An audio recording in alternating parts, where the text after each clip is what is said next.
In this episode, Indonesia Cup telah bergulir, jadi panggung untuk para pemain lokal. Rio DC berhasil mencuri perhatian. Lalu, apa target pribadinya musim depan? And last but not least, cerita Aifrinaldo alias Coach Inal tentang perjalanan karirnya sampai menjadi pelatih. And welcome to All Access.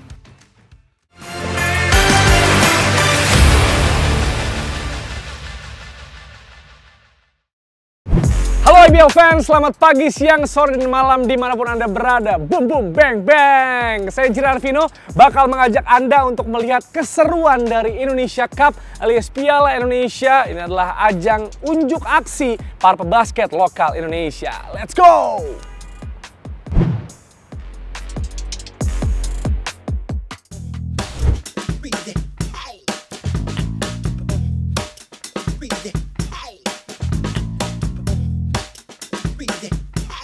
Jelang Indonesian Basketball League musim 2023, IBL fans disuguhkan turnamen pramusim bertajuk Indonesia Cup atau Piala Indonesia.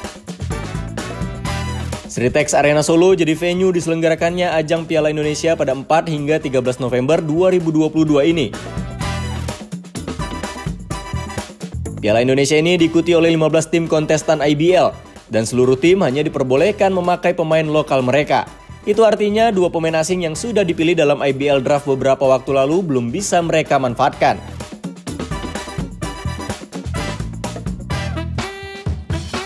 Lima 15 tim kontestan telah dibagi ke dalam 4 grup. Grup A ada NSH Mountain Gold Timika, Dewa United Surabaya, Elang Pasifik Cesar Surabaya, dan Satya Wacana Salatiga.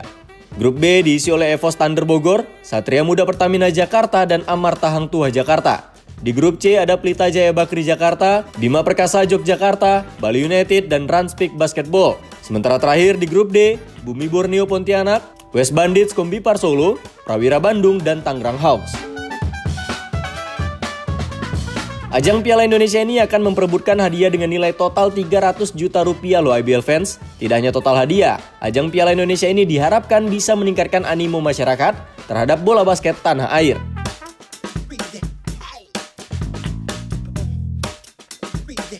Solo dipilih sebagai kota penyelenggaraan karena antusiasme masyarakat yang tinggi terhadap bola basket. Apalagi mereka saat ini sudah memiliki tim asal Solo yakni West Bandits Kombipar Solo. Up next we have Rio DC aka Oir yang bakal ngomongin soal target dan juga pemain idolanya.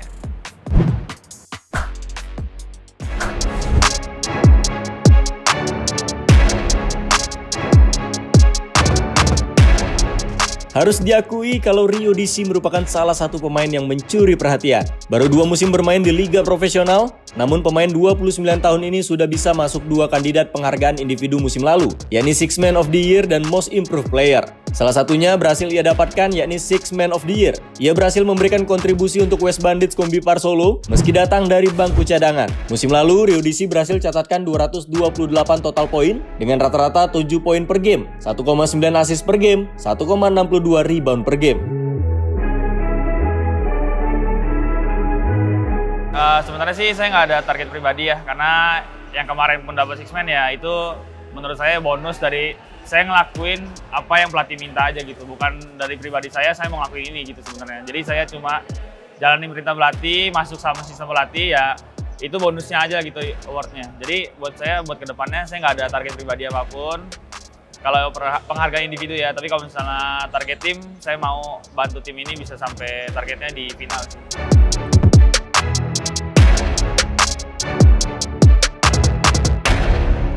Tapi Rio tentu tak hanya puas dengan penghargaan yang ia dapatkan musim lalu. Menjadi starting jadi target utamanya bersama West Bandits musim depan. Mungkin motivasinya ya saya terbiasa nge-push diri saya buat lebih baik dari sebelum-sebelumnya. Saya mau main, nggak cuma duduk di bench, jadi saya latihannya mati-matian, saya kasih yang terbaik di setiap saya latihan. Saya juga jujur bersaing sama Patrick, jadi kayak challenge satu sama lain gitu. Itu yang ngebuat saya lebih baik. Terus saya punya mentor-mentor, tahun lalu ada Widi, ada Ko Joni, Ko Pringgo, Mas Bro, Fadlan. Ya itu yang membuat saya mereka kasih masukan yang memang lebih baik buat saya gitu. Jadi ya saya terima itu. Penampilan luar biasa sepanjang IBL 2022 tak lepas dari perjuangan yang telah ia jalani sebelum akhirnya bisa merasakan liga profesional. Sebelum debutnya di IBL 2021, ia pernah membela Aspak di Perbasi Cup 2016.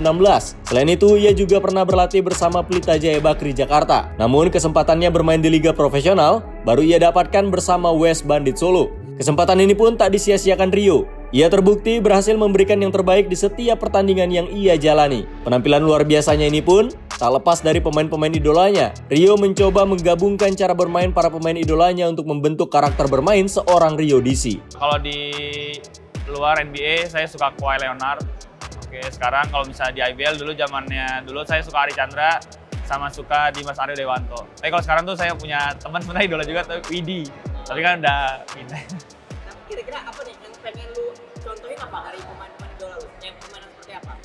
Ya kalau Kawhi Leonard dia defense bagus.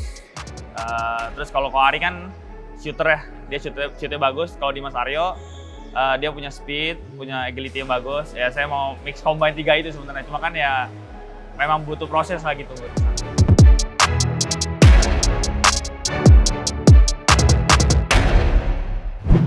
Selanjutnya, ada bursa transfer yang semakin memanas menjelang bergulirnya IBL nanti ya di musim ini ya. Yang jelas salah satunya adalah West Bandits Kombi Solo yang sudah kedatangan 3 roster baru. Siapa aja mereka? Kita lihat.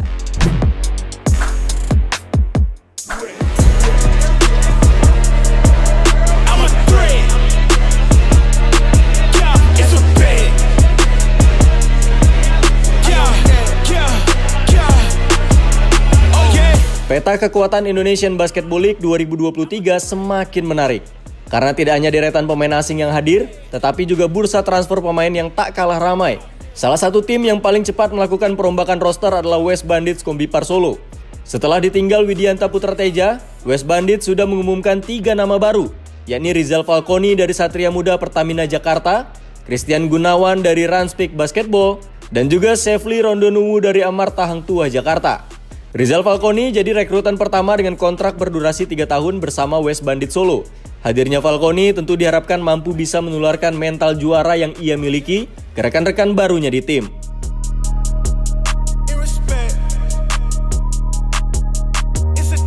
Ya itu dia, karena konsistennya West Bandit di semifinal dari awal mereka join, ya gue sih optimis banget kalau kita tuh bisa untuk mencapai final dan bisa untuk ada chance untuk juara gitu.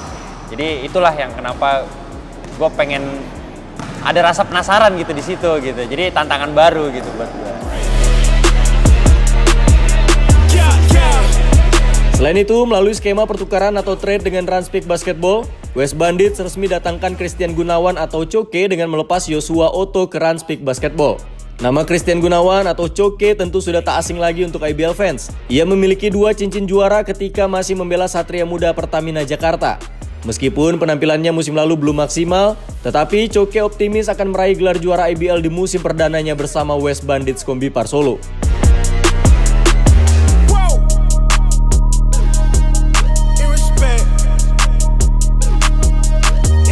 Tidak hanya Coke dan Rizal Falconi yang reuni di West Bandits, Difta Pratama juga akan reuni dengan AF Rinaldo atau Coach Inal di Amarta Hang Tuah Jakarta. Mantan kapten tim Prawira ini pindah ke Hang Tuah setelah kontraknya habis dengan tim asal Bandung tersebut. Amarta Hang Tuah merupakan tim profesional kedua bagi Difta, karena sebelumnya ia membela Garuda Bandung yang saat ini bernama Prawira Bandung. Bersama Hang Tuah, ia akan kembali bekerja sama dengan Coach Inal, karena pada saat ia masih berstatus rookie di tahun 2012, Coach Inal bertugas sebagai asisten pelatih di Garuda Bandung. Pada musim lalu, peran Difta di Prawira Bandung memang tidak begitu bagus. Ia hanya bermain dalam 12 pertandingan dari bangku cadangan. Namun, kini bersama Amarta Hang Tuah Jakarta, ia ingin mengembalikan penampilan terbaiknya.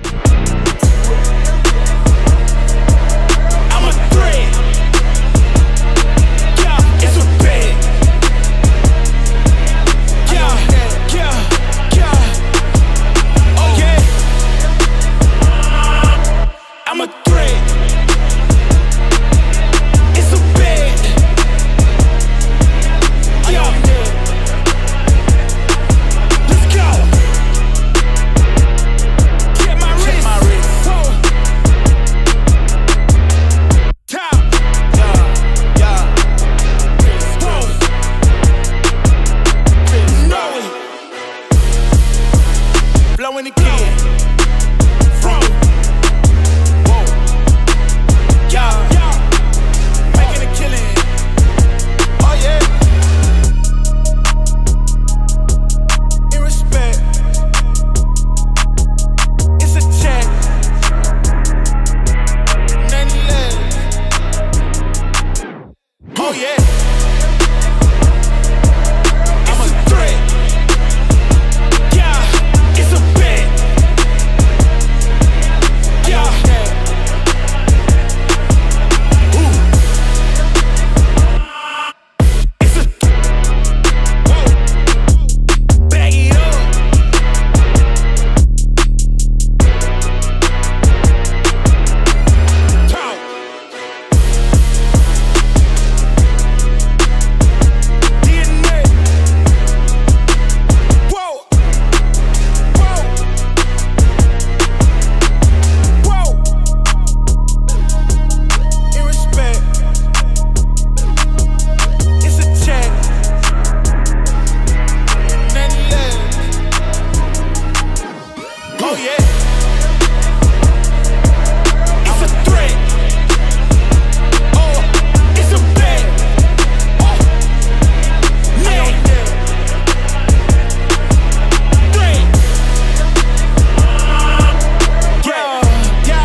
Chapman.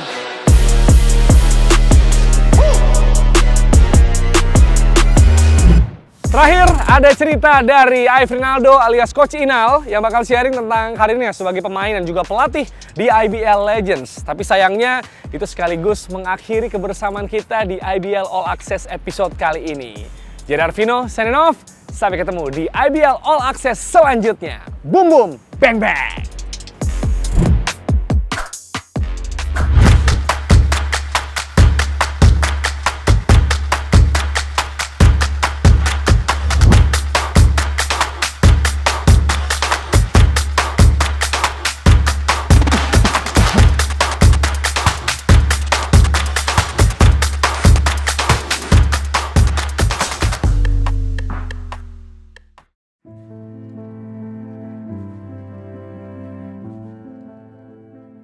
Pada saat saya masuk ke tim nasional, saya berangkat dari tim divisi 1 di Bandung ya, Kota Bandung. Lalu masuk ke junior nasional yang semua 11 pemainnya itu berasal dari tim-tim dulu kan Kobatama ya, bukan IBL. Nah, dulu Kobatama pada tahun 90-an.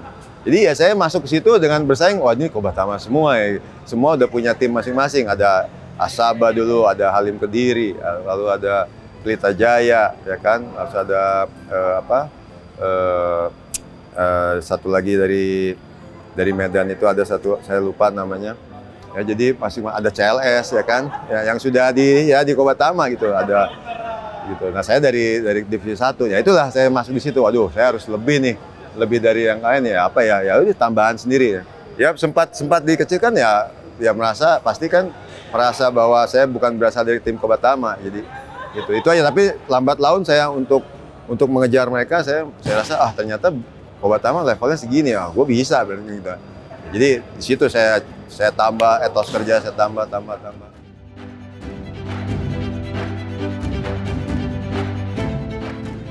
Gini, jadi pemain itu kalau harus sadar ya, maksudnya dengan dia posturnya kecil, berarti kan dia harus memiliki kelebihan dibanding yang postur yang besar-besar. Jadi ya, itu yang saya dalami gitu ya. Saya harus mempunyai dribble lebih baik dari semuanya. Saya harus mempunyai passing lebih baik dari yang pemain semua yang lebih tinggi dari saya. Saya harus mempunyai kemampuan membaca situasi permainan lebih bagus dari yang lain. Kalau saya masih mau dipakai oleh semua pelatih kan, saya tidak berbicara pelatih A, B, tapi semua pelatih.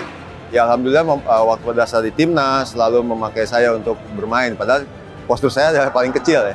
Dan satu lagi, saya harus memiliki tembakan jarak jauh yang bagus. Jadi saya komplit di semua lini gitu ya. Bukan yang terutama syuting, bukan yang terbaik mungkin di syuting jauh, tapi saya ada di dekat yang terbaik. Jadi kan opsinya tetap terpakai gitu oleh pelatih manapun gitu. Satu lagi, dan secara fisik saya harus lebih bagus dari yang semuanya. Gitu. Mau itu di bawah saya umurnya atau itu di atas saya harus lebih bagus dari mereka.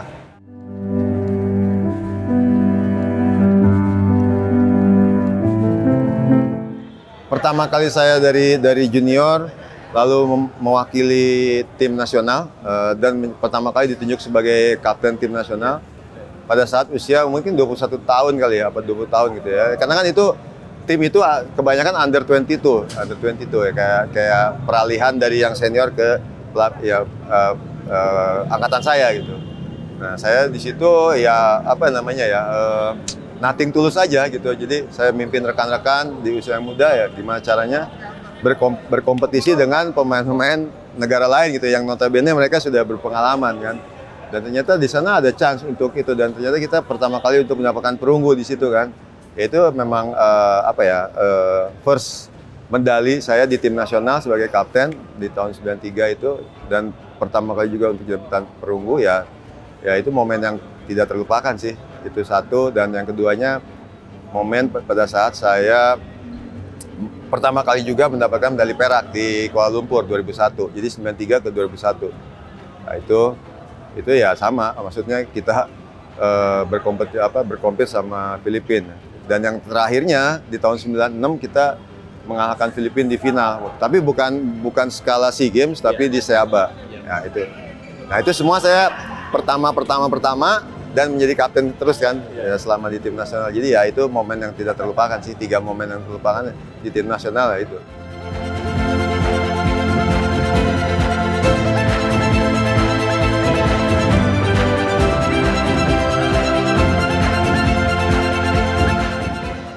Pada saat waktu itu tidak ada media ya, tidak ada sosial media. Tapi Euphoria Basketnya hype-nya sih sangat baik ya, terutama karena persaingan. Kalau dulu tuh Asaba bukan dengan Satria Muda, Asaba dengan Halim Kediri, dengan Indonesia Muda, lalu dengan CLS Surabaya, lalu ada satu lagi tim dari Bandung itu ada Panasya Indosintek waktu dulu ya. Jadi hype-nya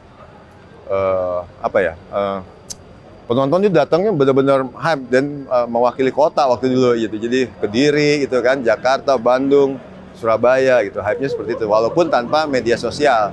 Ya hanya surat kabar tabloid ya, tabloid. Hype-nya sih cukup baik sih. Cuman memang tidak seperti sekarang gitu kan, lebih cepat menyebar karena sosial media.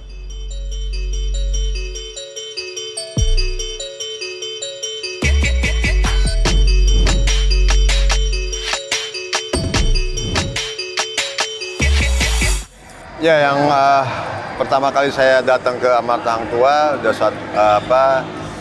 dengan tujuan bahwa saya mau membawa Amarta Hang Tuah berprestasi lebih baik dari musim sebelumnya gitu. Itu tujuan pertama. Dan ternyata syukur alhamdulillah dengan proses yang baik ya, dari pertama latihan sampai pertengahan bulan sampai persiapan pertandingan, itunya berjalan dengan baik, dan hasilnya pun kita lolos ke babak playoff ya, dari posisi kalau salah tahun sebelumnya itu posisi 2 terbawah. Okay. Ya, jadi di situ sudah ada progres yang cukup baik ya, bahkan di luar ekspektasi saya juga dengan sistem yang baru diinstal ya, baru di tahun pertama ya. Gitu. Nah, ini saya berharap dengan prestasi yang tahun lalu ini menjadi modal utama bagi kita untuk bisa berbicara lebih banyak lagi di musim ke depan.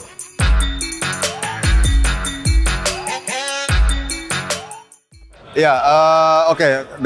Roster kita memang baru saja kita safely pindah tim, karena dia habis kontrak, dia ingin mencari suasana baru yang karena dia sudah cukup lama dan sudah lama lah, paling lama di sini mungkin selain Amal dan Stefanus Neno. Ya, tapi dengan masuknya ada Difta, mungkin ada yang keluar, ada yang masuk gitu. Jadi kekuatan mungkin tetap sama aja, cuman chemistry-nya aja Difta. Tapi saya rasa dengan perekrutan Difta ini dia cepat lah dengan pengalaman dia. Lalu pernah bermain bersama saya juga waktu saya masih di Garuda ya, menjadi head coach di Garuda. Jadi saya tahu karakternya dan Difta pun cepat untuk adjustment ke sistem kita. Karena pernah juga dipegang sama-sama oleh Coach Gibi ya, waktu Prawira. Jadi secara ini kan saya juga pernah sama Coach Gibi, ada beberapa sistem yang sama, jadi ya tidak menjadi masalah yang susah bagi dia untuk adaptasi. Sebenarnya gini, kesulitannya dia pada saat dia blend in ya, maksudnya dengan masuk ke sistem gitu.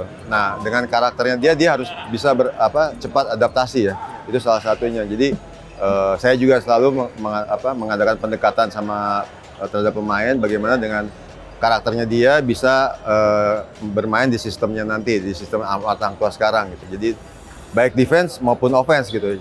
Jadi ya itu yang saya pendekatan secara personal gitu pada saat latihan atau pada saat break latihan gitu. Kayak sekarang after scrimmage saya mungkin ada ngomong ke salah satu orang gitu kan. Jadi seperti itu.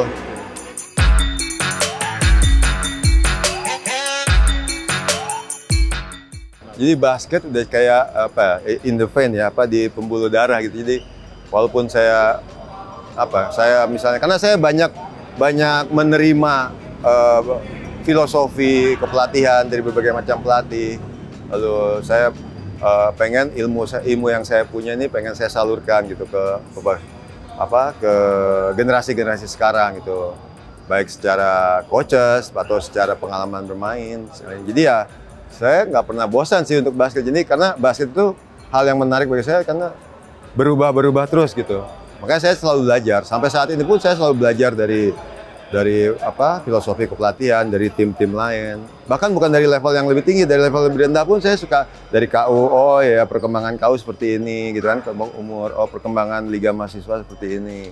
Terlebih sekarang banyak pelatih asing berdatangan ke sini ya. Itu kan challenge buat saya untuk mengupgrade lagi knowledge saya dalam melatih.